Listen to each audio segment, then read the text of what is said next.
Guys, my dad built the bird feeder that you see behind me years ago, gave it to me, and we've been enjoying this thing for a lot of years. Notice that is 4x4 post. I've got a completely new design that I've sketched out. I've got all the materials laid out, and this whole process starts by digging a brand new hole. And I thought, who cares about seeing a freaking hole get dug? But I've been out here digging this nearly 40-inch deep hole, and I'm out here sweating so bad, and I'm so out of breath, and I thought, you know what? Maybe I can share a few tips with some of you out there right now who may be struggling to dig a deep hole on your own. And it's going to be some tips that my dad shared with me from over 34 years of lineman experience digging holes to set power poles. Stay tuned. Okay guys, I'm working today with just a normal set of Cobalt post hole diggers. And man, my dad came over here one day. I was digging some holes from my old monkey bars that the freaking storm tore down. But I was over here just jamming this thing in the ground, just beating myself to death. And my dad came over here and said, dude, you don't even know how to work that tool. Let me show you how it's done. So guys, don't be hanging on to these handles so tight and trying to just jab it, jab it, jab it. You're going to beat yourself to death. What you want to do, get you a good strong grip on it.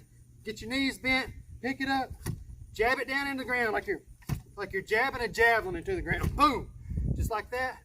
Turn a little bit, work your way around the circle, just slamming it into the ground.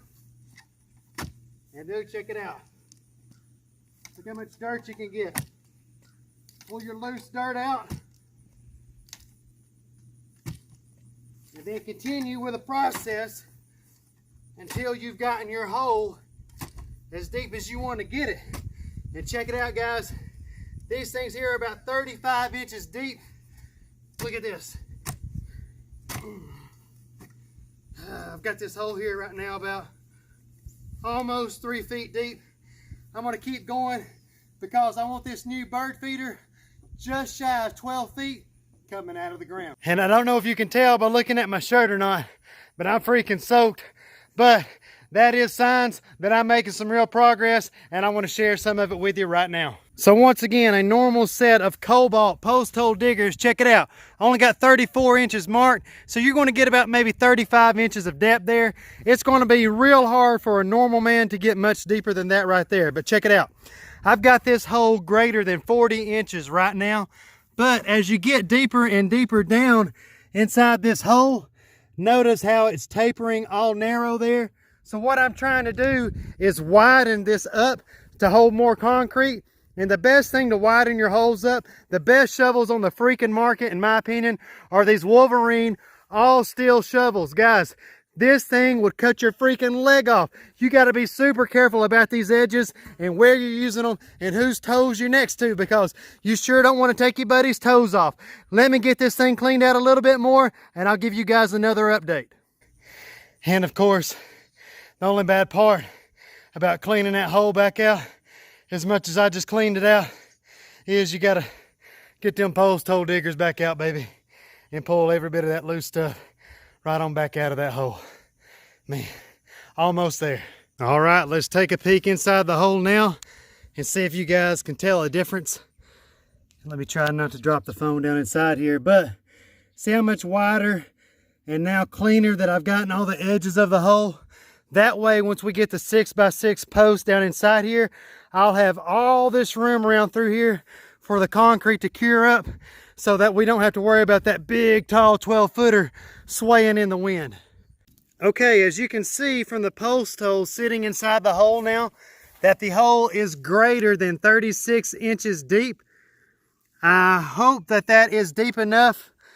Let me know in the comments below if it should have been deeper for a 6x6 12-foot pole coming up out of it, because if it did need to be deeper, by the time you guys are watching this, it's already too late, baby, but you can flame me in the comments. Okay, I know I haven't shared the full vision with you yet, but as you can see, I'm kind of standing center with that hole that I've been digging.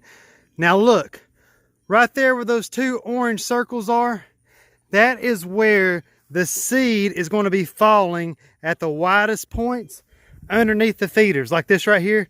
And I do not want the seed falling inside what I'm about to tell you. Okay, right back there, I'm planning to plant a white tigress Japanese maple. That thing's about 8 feet wide right now, so you can kind of see where I've got 4 feet pulled. That's going to give a nice backdrop out behind this. And what I'm doing right here by throwing all this dirt right here, I'm going to be building all of that up, because right there, I want to put one of our medium stacked slate urns. I want to have that thing just blowing water out like crazy, coming and winding around this. Inside the post right here, I want to put one of our Atlantic copper spillways, one of the diamond ones coming out, so that we've got water coming out of the feeder pole itself, landing in a stream column that will wind and connect back to the stream that we've got coming from the stacked slate urn. And I want to have that coming right up here and disappearing inside one of our basins. So once again, if I back up real quick, just imagine that, guys. One of our big, giant custom bird feeders right here. A white tigress Japanese maple just behind it to the left. A medium stacked slate urn. A fountain coming out of the bird feeder itself. All winding in a small stream, disappearing into one of our basins. Guys, once we get the rocks around it, once we get a couple pieces of driftwood, once we get it landscaped, it is going to blow everyone on the entire internet away. It's going to be an absolute bird watcher's paradise. Every great task starts with a vision, guys. Fail to plan, plan to fail. Just got everything marked out with our landscaping paint, and I'm going to walk you guys through my vision for this finished project. First things first, this is not going to be one of our giant features that you're going to see here. This is going to be a custom project that all of our residential customers can have right inside their own front yard, backyard, side yard, wherever you want to put it. I'll get the exact measurements of this full layout here in a few moments once I walk you through it. So, looking right down here on the outline of this orange paint, this square that you see within that, that's actually going to be the basin itself where all the water is falling and being collected at. The outside edge that you see around here will be where our liner goes all the way out through these areas and will be lined around this shape with rock. Right there is where the water is planning to come outside of the column of the bird feeder itself. And see, it's going to fall into a stream right here, which that stream is going to begin back there, like I already stated, at the medium stacked slate bubbling urn. So picture this, guys, water coming out of this urn right here, coming down and crashing inside this creek. I plan to take all this dirt, build this up so I can incorporate a couple drops. And guys, don't think you got to have these huge 2 and 3 foot mounds to make your drops. If I can get 2 4-foot drops right here, I'm going to be tickled to death. That would give me a little stream here with 2 nice little ripples coming down in here and disappearing right here. And what that's going to do, guys, it's going to create a habitat for these birds that they're not going to be able to resist. They're going to be over here eating food like they always do. They're going to be drinking. They're going to be bathing, getting clean. And I'm going to have that beautiful white tigress planted right here, which once again, if I back up, check it out, that's going to be the perfect backdrop. So once again, there's going to be the bird feeder, there's the medium stacked slate bubbling urn, there's the white tigress, and all that water is going to be coming and disappearing right here. Once we incorporate some of our big gigantic boulders in behind all of this and some beautiful landscaping and mulch, it's going to be a project that's out of this world. And I can't wait to show you everything when it's finished. Hang on. Told you I was going to get you the measurements. By God, don't let me make a liar of myself. And if I take you guys all the way back here to my planned beginning outer edge of the whole project, actually just a little bit past it, and notice if I take you throughout the entire stream and making its way all the way over here to where it stops, do a little bit of landscaping around the edges, look where we're at, guys. 20 feet. If you got 20 feet, guys, I can come blow your freaking socks off. I almost forgot about the width. And if you got about, look here, if we begin right here, take you all the way across the entire project. And if you got about 15 feet of width, guys, well, I'll have you so excited, you'll need to buy a whole brand new wardrobe. I came out. I know for certain I've planted over 100 trees on this farm since we moved here in 2015. I've still got lots of trees here left to plant, but right here, the largest tree that's right there in that grouping is the white tigress. And you might say, well, why is that called a white tigress? Well, if we come around here, check out the bark on this tree. And look at all the white striping. Look at that. How awesome is that, guys? Let me see if I can get you even closer. There you go. That is a white tigress Japanese maple. And right now, the problem that I'm going to run into is, as you can see right down here at the root base, this thing has grown out of this pot some time ago and grown into this ground. Well, I do not want to hurt this tree, so I'm getting ready to go get my shovel and see how far around this base I'm going to have to dig to be sure we can get this tree out of there safely so that I can replant it back there in the back behind the bird feeder / water feature that I'm so excited to show each and every one of you. I just got this first tree dug out from around the one that I'm trying to get out. Look at the root system, guys. And I dug and cut most of that around that just to get this much out. So now I've got one out of the way. I may have to dig that whole clump of trees up right there to get that one tree out. I don't know. I'll show you what I have to do here in a minute when I find out whatever it is I gotta do to achieve what it is I'm going to achieve. Look at that.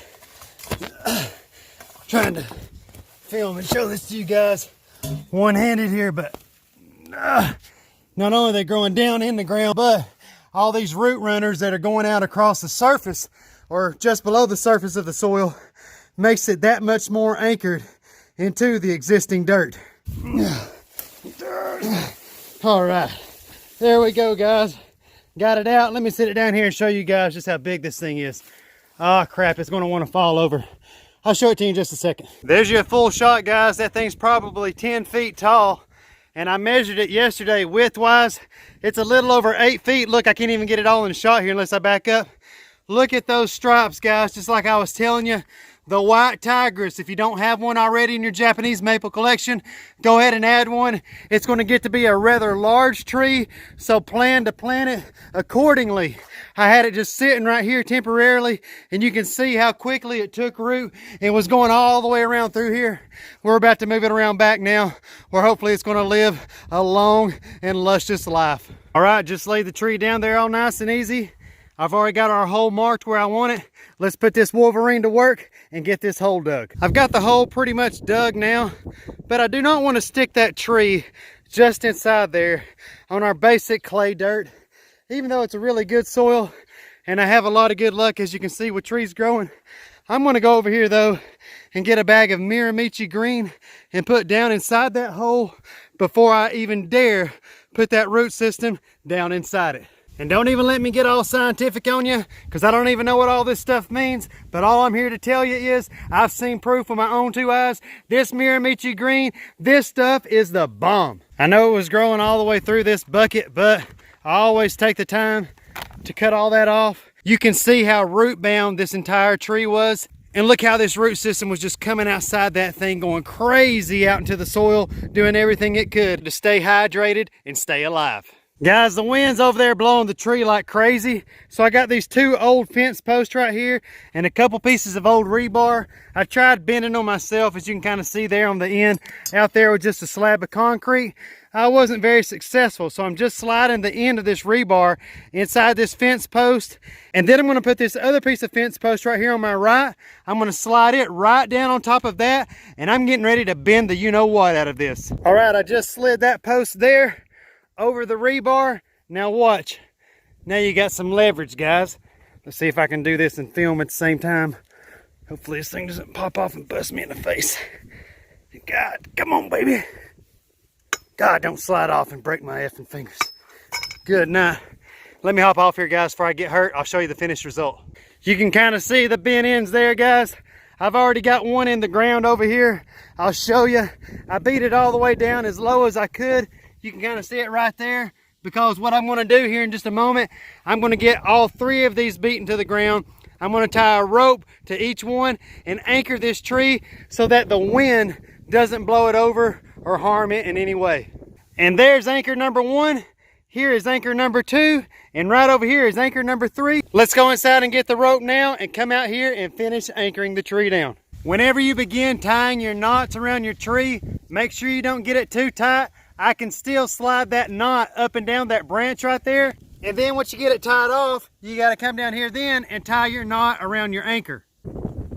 As you can see by the wind gusts, guys, it is a super windy day out here. I have just now finished tying down all 3 of our anchor supports for our White Tiger's Japanese maple, and I also went ahead and planted the other Japanese maple. I will have to look inside on my list and see exactly which species of Acer palmatum that is, but I've got it planted and anchored as well. And with all that being said, I've got to go get a little bit of water and water both of these brand new plantings. Tyndall's just left. They just delivered my big 16-foot tall 6x6 post. They delivered my other 10-foot long 6x6 post. And guys, I've got to go in there and start doing some measuring. And I think this right here will be a good time to end part 1 of the Bird Watcher's Paradise video. Stay tuned for part 2. If you love birds, you're not going to want to miss this. I'll see you all in the next one.